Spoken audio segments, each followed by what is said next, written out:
ഞാൻ Dinesh Nambiar, managing director of repute engineers private limited Pune.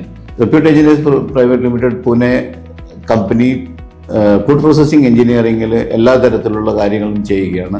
അതായത് 28 വർഷത്തെ കമ്പനിയുടെ കാലയളവിൽ ഞങ്ങൾ പാല്, ജ്യൂസ്, ഐസ്ക്രീം മുതലായ പല ഭക്ഷ്യ സംസ്കരണ രംഗത്തും ഈവൻ സോയാ മിൽക്ക് പോലും ഞങ്ങൾ പ്രോസസ്സിംഗ് പ്ലാന്റ് ഉണ്ടാക്കി കൊടുത്തിട്ടുണ്ട്.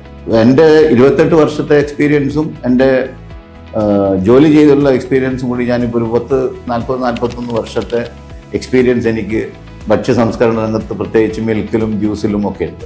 എൻ്റെ ഈ എക്സ്പീരിയൻസിൽ എനിക്ക് ഏറ്റവും കൂടുതൽ ഇഷ്ടപ്പെട്ടതും അല്ലെങ്കിൽ ഏറ്റവും കൂടുതൽ പ്രാധാന്യം തോന്നിയത് മാർക്കറ്റിൽ ശുദ്ധമായ മിൽക്ക് കൊടുക്കണം എന്ന കൺസെപ്റ്റിലോട് കൂടി ഒരു കൂട്ടം ആൾക്കാർ എയിംസ് വെഞ്ചർ എന്ന് പറഞ്ഞൊരു പ്രസ്ഥാനം തുടങ്ങി അതിൽ ഇങ്ങനെ ഡയറി പ്ലാൻ ഉണ്ടാവും എന്നുള്ളൊരു കാര്യം മനസ്സിലാവുകയും ചെയ്ത് ഞാൻ അവരുമായിട്ട് അസോസിയേറ്റ് ചെയ്യുകയും എനിക്ക് ആ പ്ലാന്റ് ചെയ്യാനുള്ള ഉത്തരവാദിത്വം ലഭിക്കുകയും ചെയ്തു.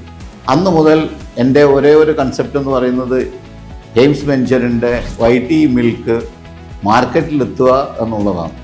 ഈ മിൽക്കിൻ്റെ പ്രാധാന്യം എന്ന് പറയുന്നത് മിൽക്കിൻ്റെ ക്ഷീര സംസ്കരണം എല്ലാവരും ചെയ്യുന്നുണ്ട് കേരളത്തിൽ. പക്ഷേ ഇന്ത്യയിൽ തന്നെ ഒരു പുതിയ കൺസെപ്റ്റായി പറയാവുന്നത് ക്ഷീര ഉൽപാദനവും സംസ്കരണവും വിപണനവും ഒരേ കമ്പനി മാർക്കറ്റിൽ ക്വാളിറ്റിയുള്ള പ്രൊഡക്റ്റ് കൊടുക്കണമെന്ന കൺസെപ്റ്റോടു കൂടി മാത്രം ഇറക്കുന്ന ഒരേ ഒരു കമ്പനി ഒരുപക്ഷെ എൻ്റെ എക്സ്പീരിയൻസിൽ 40 കൊല്ലത്തെ വൈറ്റി മിൽക്കാണ്.